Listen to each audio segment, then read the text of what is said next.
This is Michelle. Welcome, everybody. We appreciate you coming to we're not giving you lunch, but we want you to learn, lunch and learn. I wish we had a chance to send you gift cards or something like that for attending. But I think you will get lots of food for thought in our next hour together.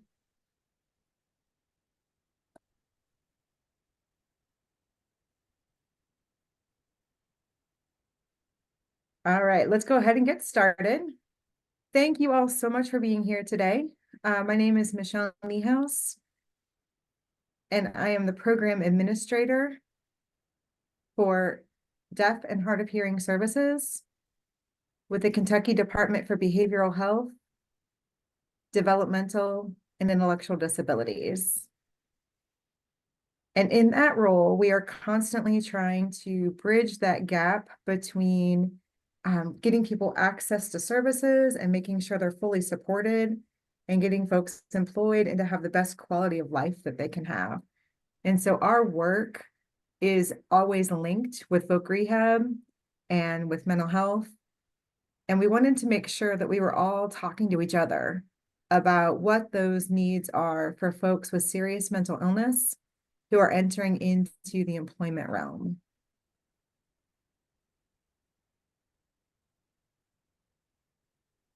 Sometimes we think we're doing a great job of accommodating people because we may know the deaf and hard of hearing part well, but we don't necessarily know the mental health side as well.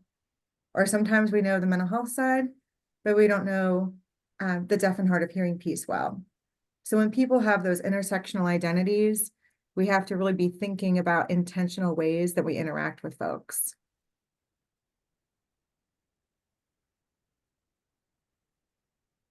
So in order to put the best brains I know of together, we reached out to several folks and wanted them to explain to us IPS, Supported Employment. And you're going to learn what that means in a few minutes. We are going to ask participants to have their cameras off to make it easier to see the interpreter. And then towards the end, we will ask you to turn your cameras back on if you have questions or for discussion. Thank you. So first, from our department, I want to introduce Deb Davidson. So Deb, would you mind introducing yourself? Hi, I'm Deb Davidson. I'm the program administrator for the Supported Employment program here at the Department for Behavioral Health. This is Michelle. Thanks, Deb. When we threw out the idea of this workshop, she wanted us connected to the right people, and she connected us to an old friend, Mark Poston. Most of you on the call now know Mark, longtime voc rehab counselor for the deaf, longtime advisory committee member. Mark, can you introduce yourself and what you're doing now and what knowledge you bring to this table or Zoom room? Yes, hello everyone. It's good to see many names I'm familiar with and I haven't seen for quite a long time. I look forward to seeing your faces maybe a bit later. But I'm Mark Poston with Office of Vocational Rehabilitation and have been so for many, many years and now into the decades.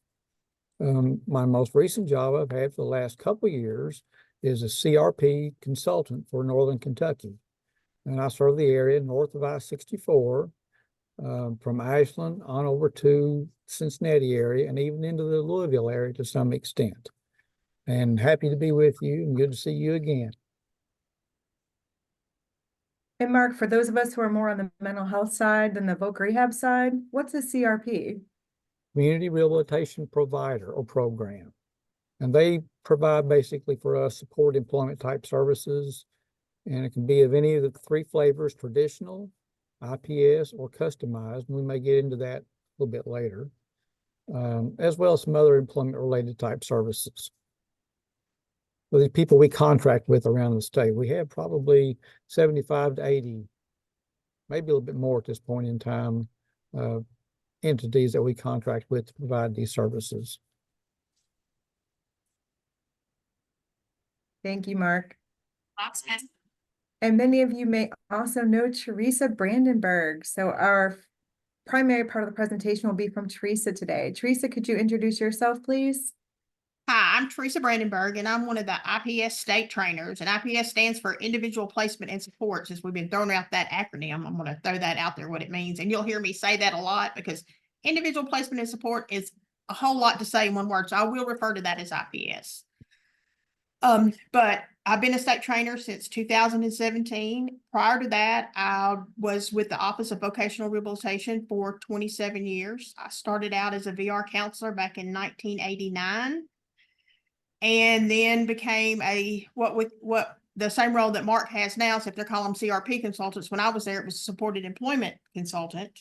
It was the CRPs, and supported employment was separate at the time.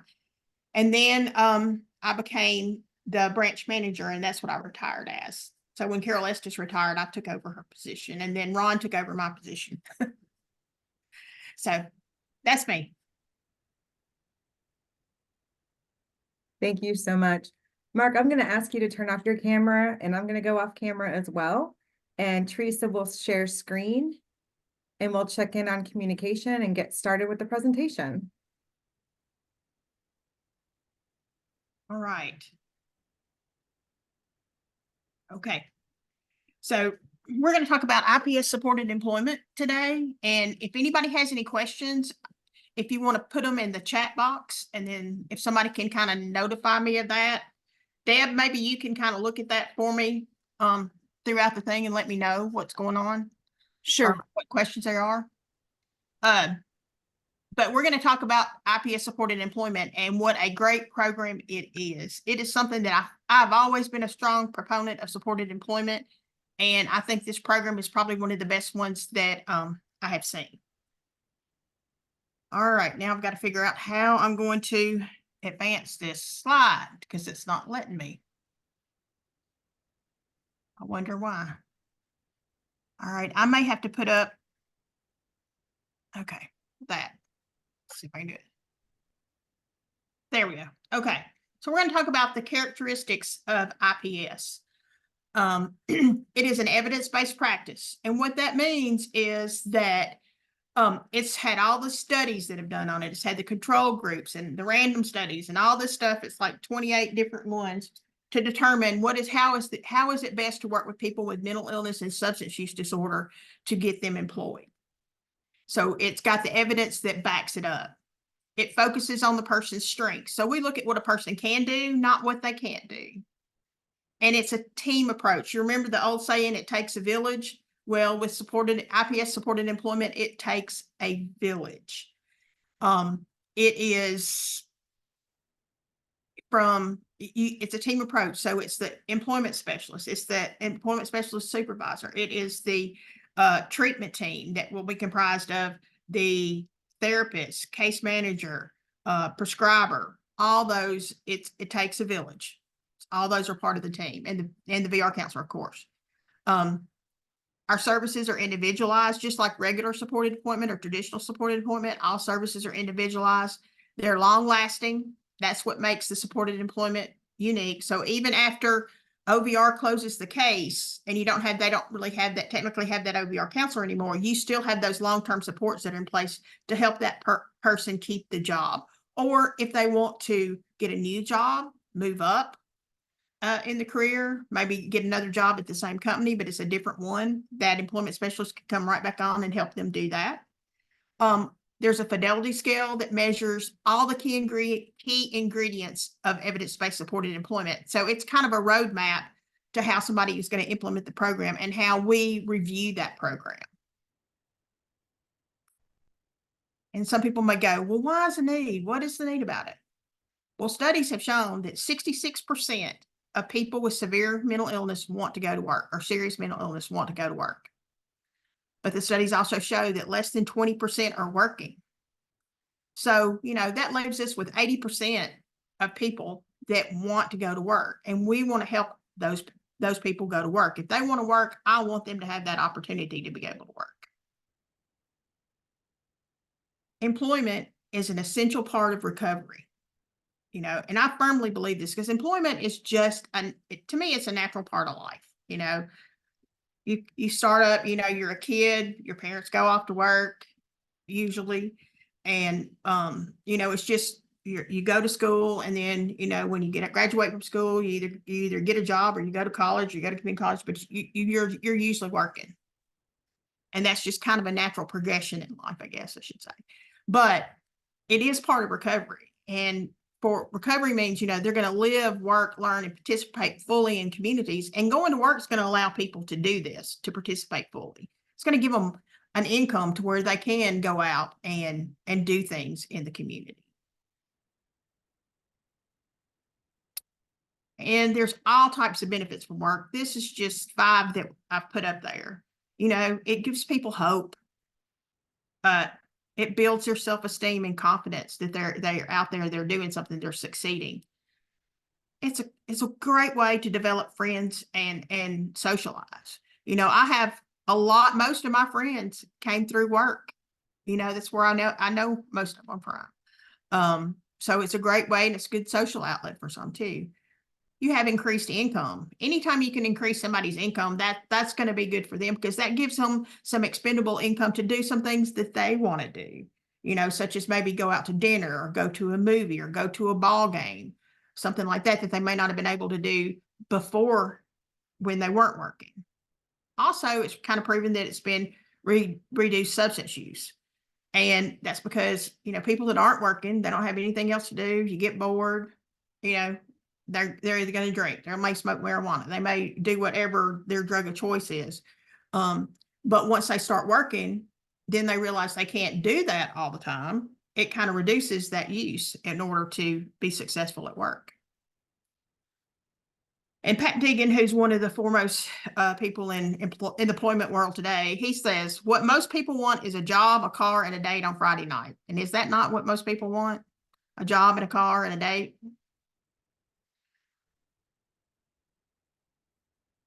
And then for Joe Marone, who's another person that's big in the disability employment community, is if you think work is stressful, you should try unemployment. And, you know, if you've been used to working or you have money coming in and now you don't, employment can be very stressful. Who's going to pay my bills? How am my rent going to get paid? You know, what about utilities? All that stuff. Come on. Okay. And our research shows that when people work, they have improvements in symptoms, self-esteem, money. Clients do not experience, you know, one of the 4 things is people would say before, oh, the person can't go to work, it's going to be too stressful for them. Well, that whole thing has kind of flip-flopped and changed, in that they realize that the symptoms do not get more severe if somebody goes to work. There's not a higher level of distress with them. And they don't require any more extensive psychiatric hospitalizations or treatments than they did with non-working. In fact, maybe some non-workers might actually require more and not have, because its work will reduce symptoms. So it's just a proven fact there that supported employment works. And this is my philosophy. The belief that regardless of anybody's disability, everyone can work. When I was a VR counselor, I operated on this philosophy, and it didn't matter whether it was for a supported employment client or a client that wanted to go to college, whatever. But I believe that anybody that came to me that had a disability and they told me they wanted to work, they should have every opportunity to work. And I would do my best to help them go to work. I hope that every VR counselor believes that, because that's what they should believe. That everybody can work I believe everybody can work with the right supports. So put that in place. The primary goal is we don't change people. We don't change the way they are or what they can do. We don't have jobs that we try to fit people in where we're trying to put round pegs into square holes. We find a job that's a natural fit for the person. So we look for jobs that are going to work with that person's strengths and their experiences and their knowledge and what they like to do. And those jobs are all in the community. They're not set aside for people with disabilities. And then IPS is based on the 8 principles of IPS. So This is, people are not excluded on the basis of readiness, diagnosis, symptoms, legal system involvement, substance use disorder, that anything does not preclude them. It doesn't matter what's going on in their life. It doesn't matter if you think they can work, or if somebody else, if you think they can work, if you think they can't work, or if somebody else thinks they can't work, it doesn't matter. If that person says they want to work, they can be referred to IPS, and we will work with them and do our best to give them the best opportunity to be successful in the world of work. And we want everybody to be encouraged to work. That's one of the reasons our employment specialists are part of the treatment team, is because when they staff cases in the treatment team, that employment specialist can talk to the therapist and say, hey, well, this person sounds like work might be a good thing for this person. Have you thought about that? Have you talked to that person about work? So they can suggest that in treatment teams for people that haven't been referred yet. And our employment services and mental health services, they're all integrated together. This is more a part about that. It takes a village. Everybody's part of the team. Our employment specialists are full members of that mental health treatment team, and they participate on a regular basis. We hope they go weekly. That's what Fidelity says, is that they should have weekly team meetings. Unfortunately, we have a lot of places in Kentucky that, do them weekly. Some do them bi-weekly. Some do them less than that, but they get marked off on Fidelity for that if they do. But we want them to do it weekly because we feel that works the best. And that's what the evidence has shown through the trials and everything, is that weekly treatment teams work better. We provide information regarding the celebration during these treatment teams. They provide information providing celebrations, successes, strengths. You can also talk about medication side effects and coping strategies. So if they're having some medication side effects that may be affecting them on the job, prescribers in there, maybe you can talk about, is there any other different medication that they could be switched to, or can the medication be tweaked a little bit so that this side effect's not as bad? You can talk to the therapist about coping strategies on the job that they may need. And then our offices, the employment specialist offices, we want them co-located within the treatment team area. So if their offices are right there in the same place as the treatment team, it gives you that opportunity to do what I call water cooler talking, where you run into somebody in the hall, and may run into a therapist. It's like, oh, Jane, I've been meaning to talk to you about Sue. I've had this issue, or we're looking for, she's doing this, but we need some coping strategies. Or I haven't been able to engage Sue. She's kind of dropped off the face of the earth. I see she's got an appointment with you next Tuesday at 2. Would it be okay if I came in a little bit before, a little bit after, and talked to her about that? And working with that therapist there, or a case manager could be. And then, or a peer support. Peer supports are getting really, are a really big help in IPS supported employment also. Everyone's on the same page. Everybody shares the same hopeful message that everybody can work. And we help the team think about employment, like I said, for people that hadn't already been referred. That's what is part of the treatment team.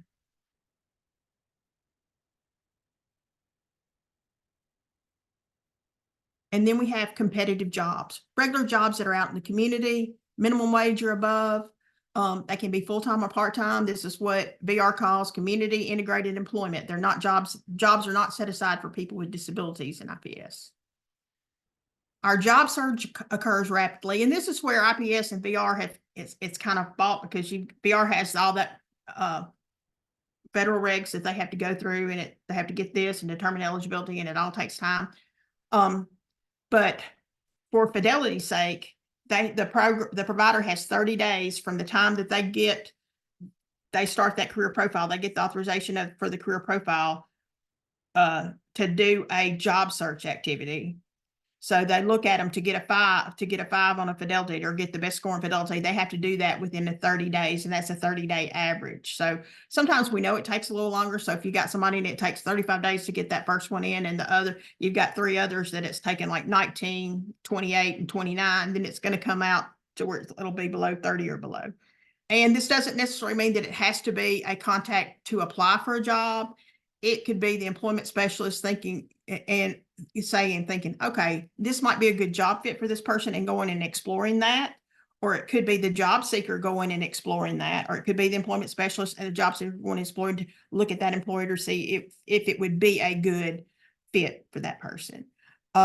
And we look at every job as a learning experience, even if they get terminated from that job or they just don't like that job and they quit, whatever, it can be a learning experience, because at that point in time, we're going to learn what went well on that job and what didn't go well. So we know what didn't go well, we can try to avoid in the future.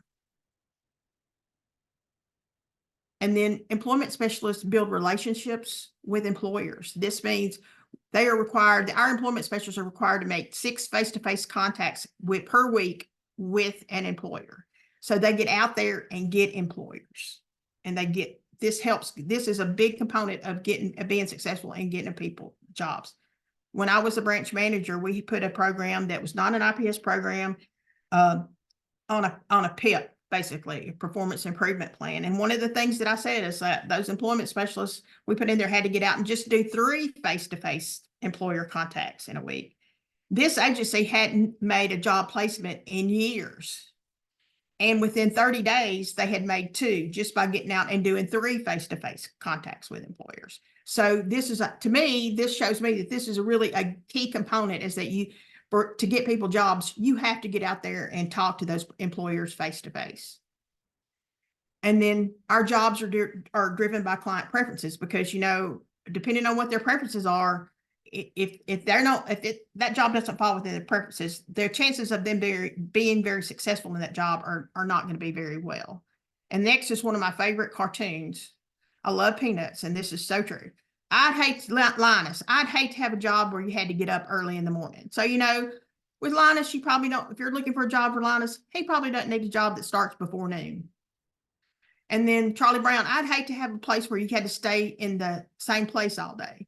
And, so that means a job, maybe he needs to be able to travel, get out and move, or at least if it's in an office situation or a plant or wherever, he needs to be able somewhere where he moves around a lot. And then Lucy, I'd hate to have a job where you have to be nice to everybody. Well, customer service would probably not be the best job for Lucy just because of that. But that just shows you 3 people, 3 friends, much different preferences. So everybody has their preferences on a job. And then our job supports are continuous. They're what makes supported employment unique. They're individualized, they're ongoing, they go on for the vocational life of the person. The goal is to help the client become as independent as possible on the job while providing supports needed. And that's kind of like a double-edged sword. You got to be really careful that you don't over support or under support there. And then once the person has a job for a year, we can talk about transitioning them off the caseload and then to what we call step down support. So if a person has been successful on that job for a year, everything's going well, we can transition them down to what we call step down supports, where they go back to that therapist or the case manager, and they're kind of keeping an eye on everything. And then if something happens, that person can come right back on that employment specialist caseload.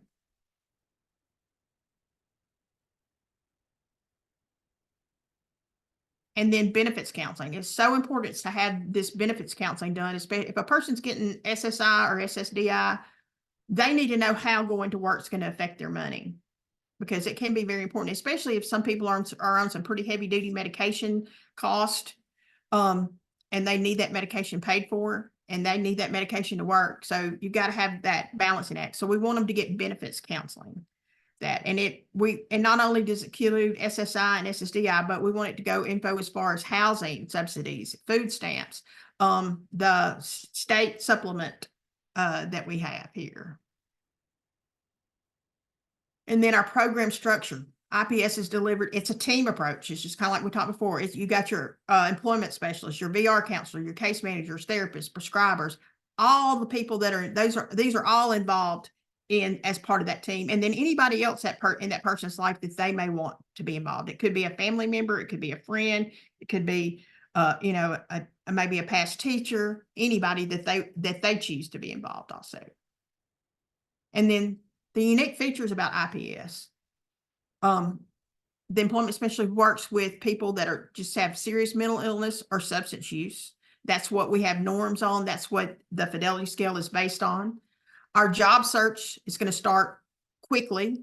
For those of y'all in VR, if you've been in there for any length of time, then you may remember when they did the supported employment, or not supported employment, but the Social Security project, we talked about wraparound services and services getting done quickly and having to do those quickly. And it's just been proven all over in a lot of different studies that if the person gets services quickly, then they're going to be more apt to go to work than if they drag out. It's kind of like Lori says, we want to strike while the iron's hot.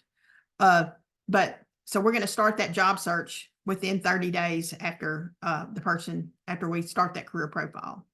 Then one employment specialist to 20 people. So an employment specialist can only have 20 people on their caseload in order to be for fidelity's sake. If they have more than that, then they get counted down on fidelity.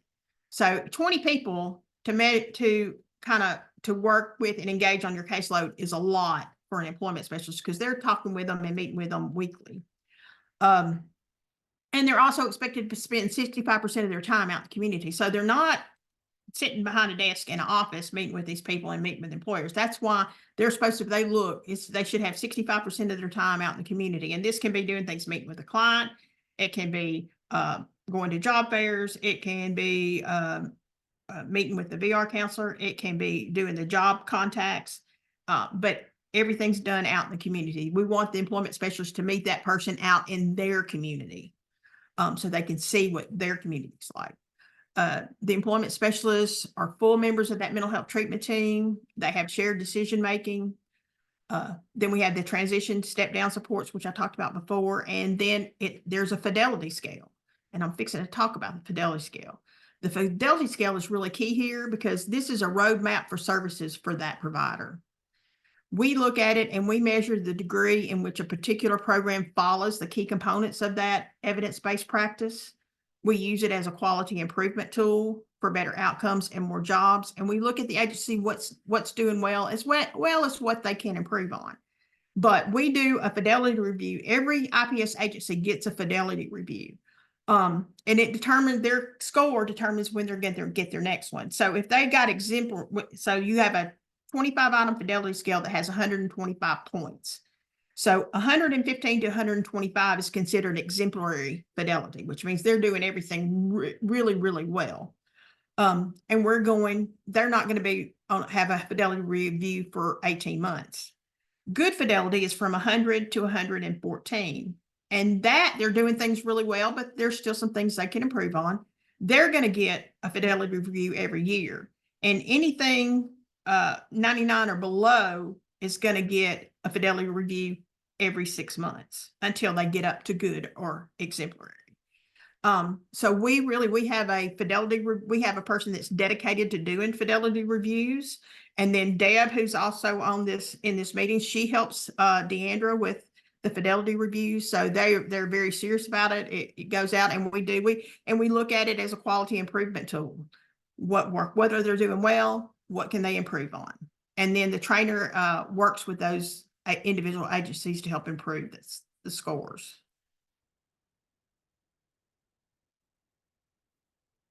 All right, so we started in 2010. And so this is going to show you a little bit. I'm going to show you a couple of maps about where we started and where we were. So implementation began in 2010. We had 4 community mental health centers, 6 employment specialists, 4 supervisors. We had 5 VR liaisons. So we had 5 VR counselors that we worked directly with. But now currently we have 22 IPS programs, and we have 2 that are the IPSI sites is IPS for youth. So we have 2 that are doing IPS for youth within them. And then we have state trainers that work with all the new and existing programs to provide consistent supported employment across the state. So our goal is for IPS to be available to every person with a serious mental illness or a substance use disorder who wants to work throughout the state. Now you see from 2010, that's a very big chunk to bite off, because we're not serving very many counties in 2010, but remember, we were just starting out. So that's what that map is right there. You can see we're just starting out with 1, 2, 3, 4, 5, 6 counties. And this is what it looks like today, except I was looking here and I see we haven't got it updated. I thought I had the most updated map, but Mercer and Boyle counties now have IPS supported employment services. So I had to be sure that we add that, but you can see we still have a lot of white, so we still have a long way to go, but we've come a really long way. And we actually got about, I think about 3 more agencies that are interested in starting IPS supported employment services in Kentucky. So we're working on it.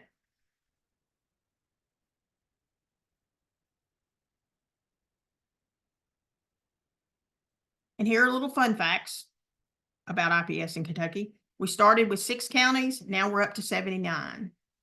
From 2010 to December of 2022, because I haven't got the numbers yet for 23, we served 25,336 individuals. As soon as everybody's got all their data in about 2 or 3 weeks, we should have a total for the 2010 through 2023. If anybody wants that information, they can contact me and I'll be glad to give that to you. Our total job starts for 2022 were 331. Our total working was 851. We've had sites that were chosen for special projects from the IPS Employment Center. We had a Social Security study, that's the SED study, that lasted, I believe, 5 years, and Communicare was an agency that they had chosen to do that. And then we have 2 of the employment services with youth sites, although most all the agencies do serve the youth. We have 2 that have dedicated employment specialists for the youth. And then the average age, though, of IPS is about 38. And in 2022, we have our average for working was 45%. I don't expect that to really change a whole lot just from what I'm saying. We might go up to 46, 47%. So we may have a little bit increase, but we're still pretty close to that 45%, which is still really good. And since we've been in there, we've started 4 international awards since we've been a part of the International Collaborative. And IPS is not just a United States thing. It is international throughout the world. There are countries such as New Zealand, Italy, Portugal, Spain are all part of our collaborative. Come on, I get a little pop-up here and it just stops it. Here are people that are working. You can see what we've had of some of the people, some of the jobs they have. They're not like those McDonald's or anything like that. They're really good jobs. A computer programmer, nurse's aide, data entry, truck driver. And you may ask why it's been so successful in Kentucky. One reason, it was jointly brought in between the Department of Behavioral Health and OVR. And that for that to be successful, you have to have these 2 people talking together because of the mental health aspect and DBH being kind of over that. And OVR has the funding mechanism for it. Implementation teams, we meet once a month.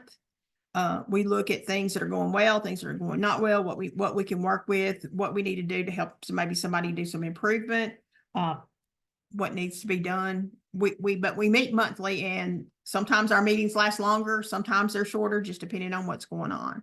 All of our agencies believe in the value of work. And if you look, the proof's in the pudding because it is working in Kentucky. And here's why it works in Kentucky. We've had successful agencies have buy-in from the top down. So if that CEO believes in it, then that agency is going to be successful because they're going to have that support from the top down. And that's really important for success. And I will say that I've seen that because on the traditional side with a lot of the Medicaid waiver programs, that CEO is not always for employment with the person. So sometimes they don't have as much success because of that. But Dan Simpson, who's a past CEO of Communicare, his statement when this was brought to him was this program's a win-win. There's no way for us not to win with this program. We are improving people's lives. It's a better way to get on your feet is to get a job. The program sells itself. And here's some quotes from people working. One, since I started working, I'm so grateful I can make sure my son has everything he needs and wants. And then there's hope, dedication, effort, but change is possible despite many obstacles. I'm living proof of that. Then what's expected? Sites are expected to implement this program in alignment with that fidelity scale, and people with serious mental illness and substance use are expected to go to work. And here is, if it'll play. There. Just to see some faces.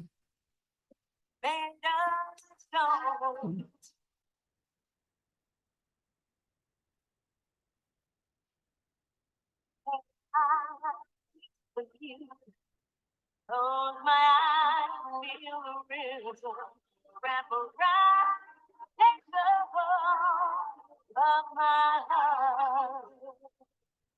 Wanna feel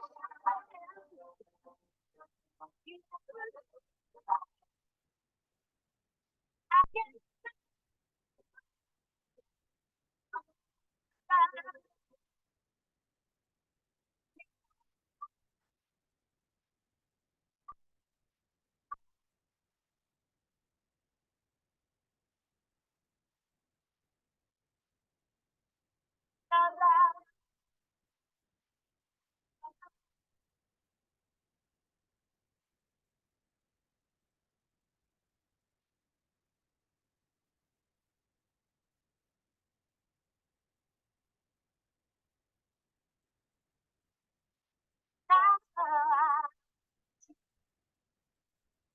close my eyes, I am risen in the flash, shifting thoughts of my heart.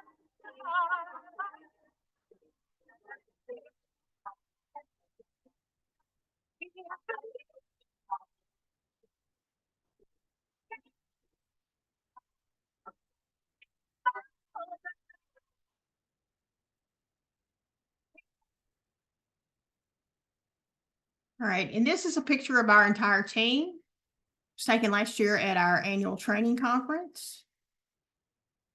And then now, if there are any questions, I'll be glad to answer them. Or we can let Mark talk and then answer questions at the end, whatever y'all want to do. This is Michelle. Thank you for such a great overview, Teresa. I really appreciate that. I love how you started off talking about the successes in us talking together and working together. And what a beautiful example at the end, showing all the different community mental health center regions that are implementing IPS successfully. So for Right. those of you on the call who may not know, we also have point people for deaf and hard of hearing services at every community mental health center region. And if you need that list as you're implementing IPS or thinking about IPS for your folks that you're serving, please reach out to us. We can get that to you.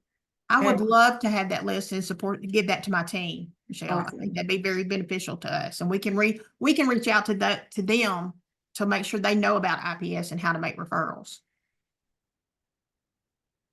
I will do that right after the call. Right. And so now someone who sees both sides of this work, Mark, we're curious to learn from your wisdom too. What do you think about when you're watching this PowerPoint, and what words of wisdom do you have to share before we open it up to questions? Well, I'm not sure how many words of wisdom I might have, but I have some experiences that may be beneficial for folks. I forgot to mention a while ago, I have worked in the deaf and hard hearing services branch at OVR for 15 or 20 years.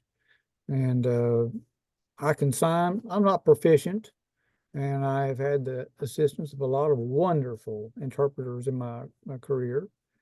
But IPS services are for anyone, deaf, hard of hearing, deafblind, whomever, that qualifies for those services that has a severe mental illness and or substance use issues. Back in the old days, when I was originally, first a counselor, there was probably an unwritten rule. It was widely spoken of, but wasn't, to my knowledge, in print, that we will not serve anybody as an OVR who's not been clean and sober or stable for 6 months. And that's quite a stretch of time. IPS services is a horse of a different color. The zero exclusion value with that particular model says we will take them at any time and provide employment services for them to get them on the job. And the bottom line to that is certainly they are involved and have treatment teams that work with them. And we want to employ or bring along an employment team that will work with them as well, for the reason that there are many forms of treatment out there that have beneficial effects. Individual outpatient treatment, inpatient treatment, belonging to certain groups, 12-step process, other kinds of groups.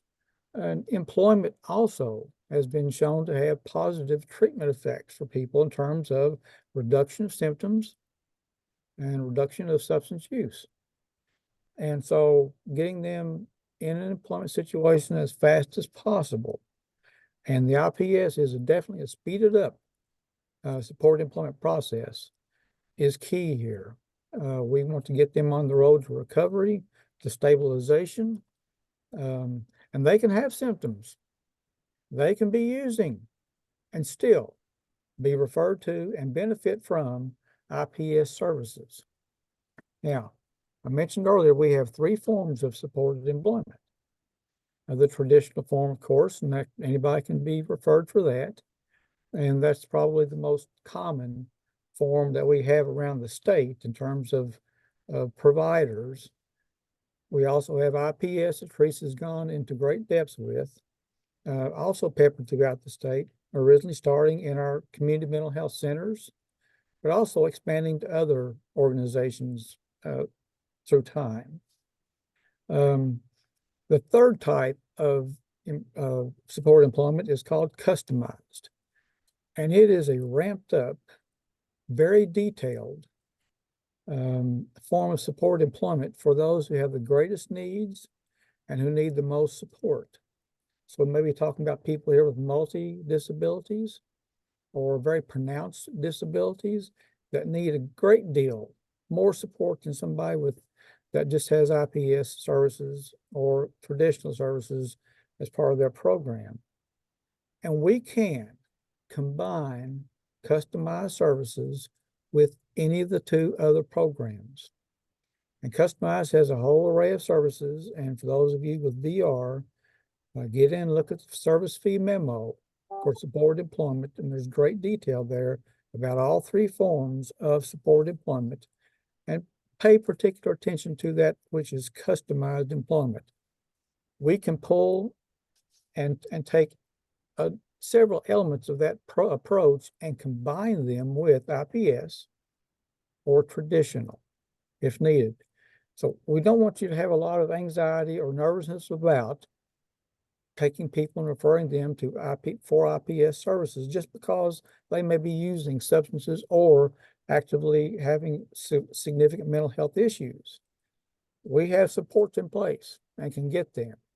Now, with customized, there are several entities around the state that provide customized services, but they are not as populous as the IPS programs are or traditional. So, but usually in several of the high populated areas, there are entities out there that will provide these services, and we pay both. In fact, in Northern Kentucky, we have a process going now between one CRP, a mental health center, and another business out there that provides customized services. And we've combined both of them, and we pay both of them, IPS as well as customized. Person just had significant needs and needed a lot of support, multi-disabilities, and the person's getting what they need. And we would like to see that process used more frequently around the state. You combine these services and ramp up what they're already getting. But ICS is a great program, and have no hesitancy, please, about making referrals to these entities. You will see the benefit once you do.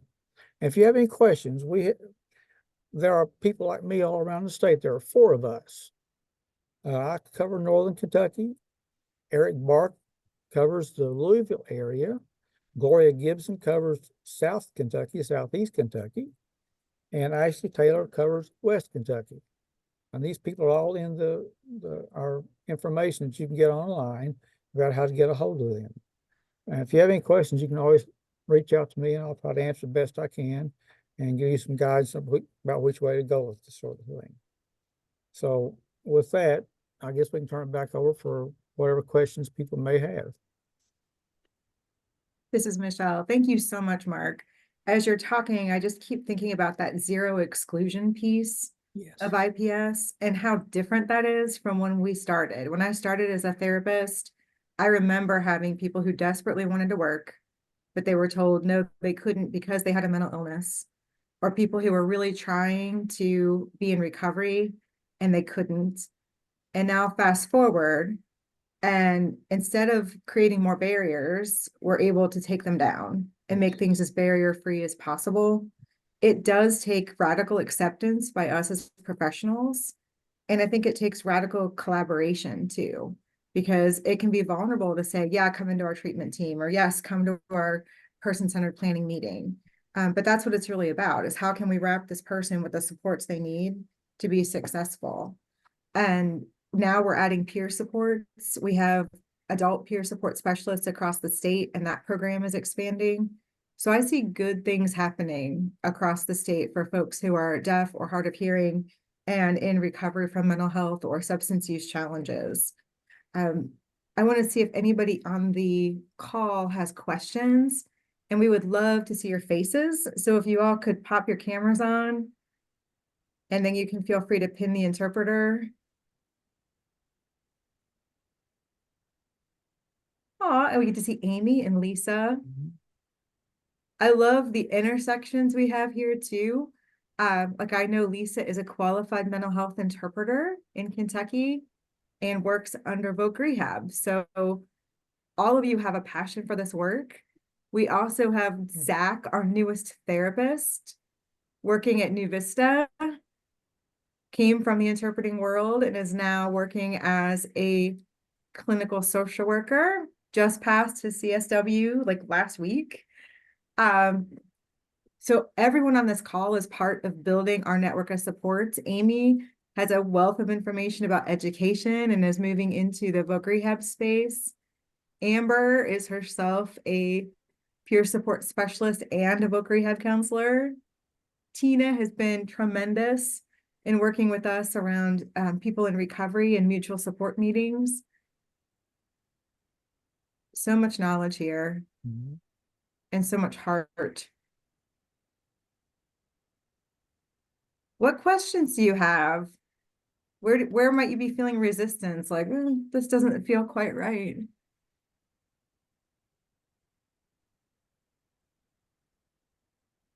Any success stories? Tina? I personally don't have any success stories yet. But I have been involved with the process in Northern Kentucky that Mark was talking about. The one consumer, it's very complex, and Amber could probably speak more to this maybe.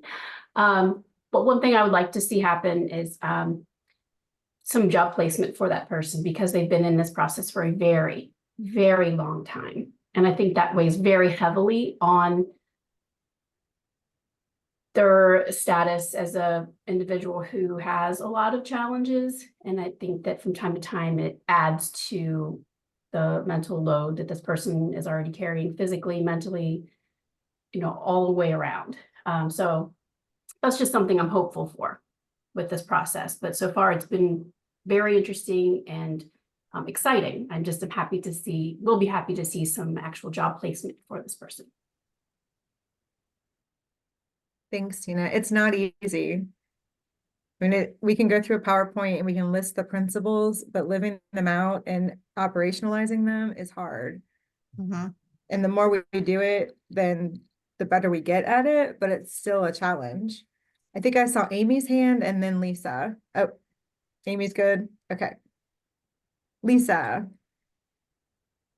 Hi, everyone. I just was thinking while I was watching this presentation, when I was doing my on-site practicum work in Georgia last year for my Q, they had something, I hope I'm going to say this correctly. I think it was called Community Access Program, maybe CAP. But anyway, I found it very interesting because what it did was it offered people with serious mental illness wraparound services and support where providers were actually going out to the places where these consumers lived to meet with them to talk about anything from, what they might need as far as housing or food to jobs and things like that. Does Kentucky, as part of the IPS, does it offer those types of wraparound services as well for people with serious mental illness across the state? Well, for IPS, we only offer the vocational services, but we do encourage, and our employment specialists are supposed to get out there and meet the people out in their community, not in the office, but in their community, to see that. And then they can make referrals, like if they need housing or some other something that's not vocationally oriented, they can make a referral to a case manager or to a therapist or to a different program as needed. And then they can work with the VR counselor also on being sure that that person gets the services that they need. Michelle, So- if I may, Go ahead. what you're describing, Lisa, is for Kentucky is called assertive community treatment, and it's ACT, ACT.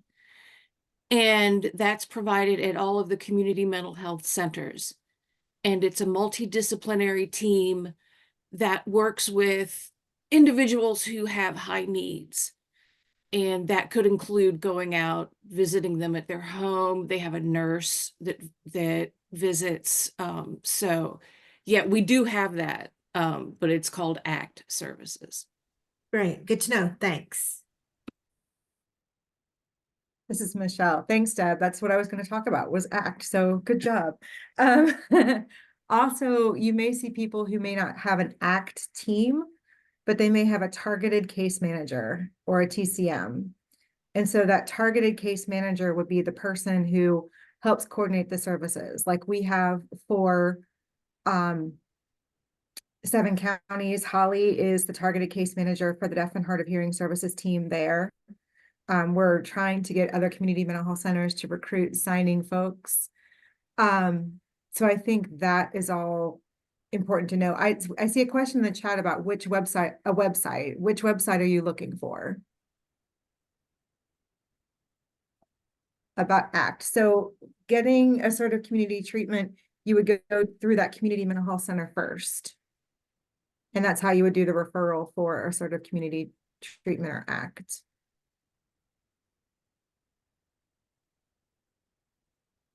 I think another piece that's really important here is the speed. If a person comes in for services and they are ready to work, then it may be that the systems and services that are required under VR are slower. So it may be that in that situation, referring them to IPS might be a faster process for them and may help them to get that job or get that employment quicker. It's not always going to be fast from the example that was given earlier, but we definitely try to get that in place as quickly as possible. And Teresa's giving the website for ipsworks.org as another option. Yes, this website gives all kinds of information about IPS. It's got videos and things like that. So I think another piece that's really important with IPS is the contact and staying in touch on a regular basis with the person searching for employment. I know caseloads get really heavy for voc rehab counselors, but it's really important to make as much contact with that individual as possible and to be responsive because the anxiety may be higher, the fear may be higher. So having that relationship and having those constant contacts really does help a lot. Mark, you're nodding. What are you thinking over there? I just absolutely agree with what you're saying, that the communication and level of contact is critical in this whole process for the employment specialist, between the employment specialist and the counselor, as well as both having ongoing communication and engagement and involvement with the consumer or the client. Yeah, and one of the things that's inherent that we also require in IPS that I didn't touch on is that monthly scheduled meetings with OVR are required by each agency but we also encourage them to have weekly phone, text, email conversations as needed also. And also, and the other thing, as far as like getting things going in such a quick manner, one of the things that a VR counselor can do is the career profile is considered an assessment tool. So it can be done prior to written the individual plan for employment. So we always encourage our providers to be sure that when they make the referral with VR, they get all the documentation about the disability that they can get to the VR counselor ahead of time if possible. And that VR counselor can also, while they're looking at to determine eligibility, they can do the career profile as an assessment tool prior to writing the IPE.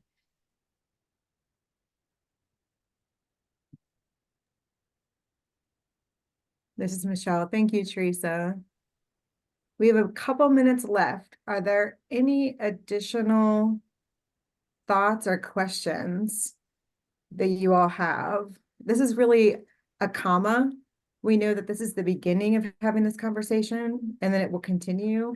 So I encourage you to reach out to Teresa, to Mark, to Deb, to me to ask questions. I'll refer you to them because they know more than I do about this. But we definitely want to work together to see how we can more effectively serve folks who have serious mental illness. And having those check-ins is so important, making sure that we are making people feel valued, even if we are still struggling to get those placements. And I know that's a big lift. That's a big ask when you're overwhelmed with cases, but making sure that you're making that effort too to connect with them, even if you to say, I'm frustrated too. I'm so sad that last thing didn't work out, but let's try this next thing together, so that people have that hope. Our peer support specialists are working really hard to instill hope in people in recovery, and we hope that you'll come alongside with us and do that as well. I want to thank our presenters today. Teresa, I learned so much from you already. Mark, it is always a pleasure. Deb, you quietly always have the knowledge and then you like pop in exactly what's needed at the time. And thank you to Julie, because Teresa talks really fast. I was trying to get a lot of information in at the same time and then still trying to be mindful of the interpreters. Thank you so much. And we look forward to you all joining us on our next Lunch and Learns. If you have topics that you would like to see us present, please email me because we are planning now for like April, May, and June. So we thank you so much and stay in touch. Have a great rest of your, oh, Teresa. Anybody has any questions about IPS, please feel free to email me and contact me. I'll be glad to answer them. And if I don't know the answer, I'll get an answer for you. Thank you so much. Have a good rest of your day. Bye-bye.